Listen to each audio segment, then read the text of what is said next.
Hi guys, and welcome to a new update of Crypto Shiv. My name is Shivang Jathwani, and today is going to be a chart focused video. There's not going to be any involvement of my face or any other aspect as such. We're going to be discussing what's going to be happening in the Bitcoin market and overall the whole crypto space in this short video.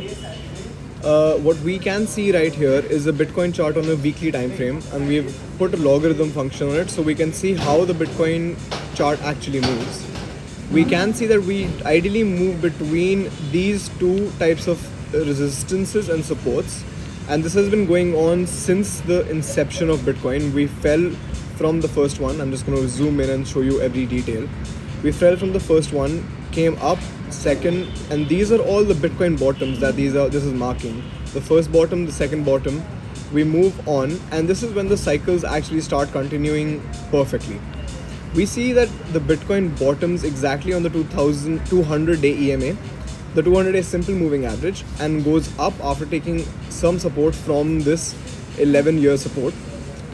Whenever this happens, we see that it always dumps to the 200-day moving average, and sometimes when it dumps to the 300-day moving average, we always wick down for support and come up instantly. So now, since this trend has been continuing for 1, 2, 3 cycles altogether, we're going to be observing the most recent cycle, the cycle that we are currently in. We can see that on a larger time frame, like that is the weekly time frame, we can see that the 200-day support, which was right here, was broken quite easily by the selling volume that was coming on these days. That selling volume is right here.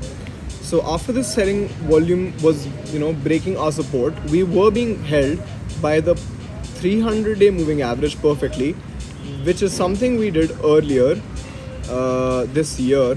Well, not this year, earlier during the COVID crash in 2020. So after the COVID crash came, we were held by the 300-day moving average, we got supported by the 200-day moving average, and now we are forming a double bottom pattern, which can also be known as a W pattern.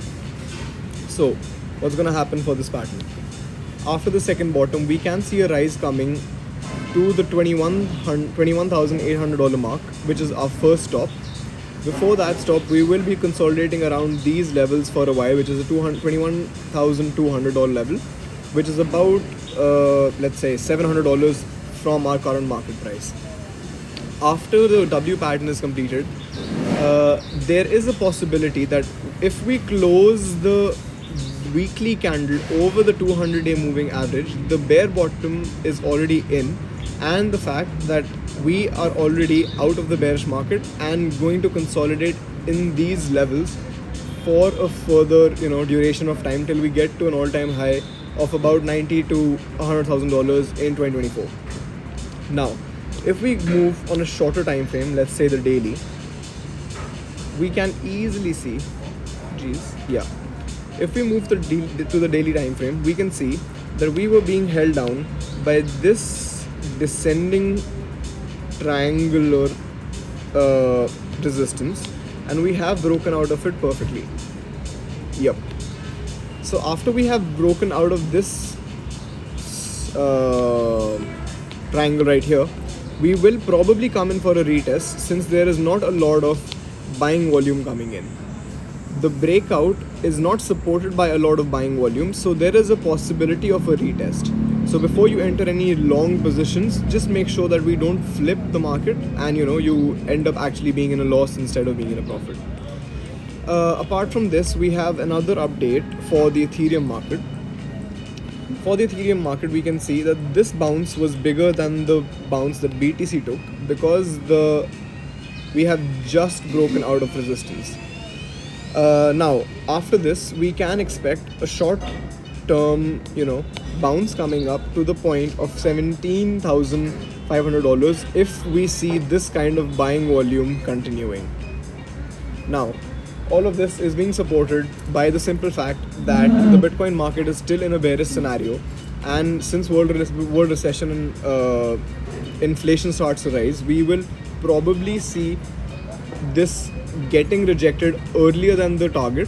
So whenever you place a long, just make sure to support it with a stop loss or take your targets as you go along. And that's all the advice I have for today. I hope you had fun, you learned something new. The Bitcoin time frame has provided us a longer perspective from the weekly and the monthly time frames, and we can see that a reversal is imminent if and only if we get supported by volume. There is not a lot of buying volume coming in right now, but at the same time, if we do close a weekly candle over the 200-day moving average, we will definitely be out of the bear market for some time. So that's it. Thank you for watching, and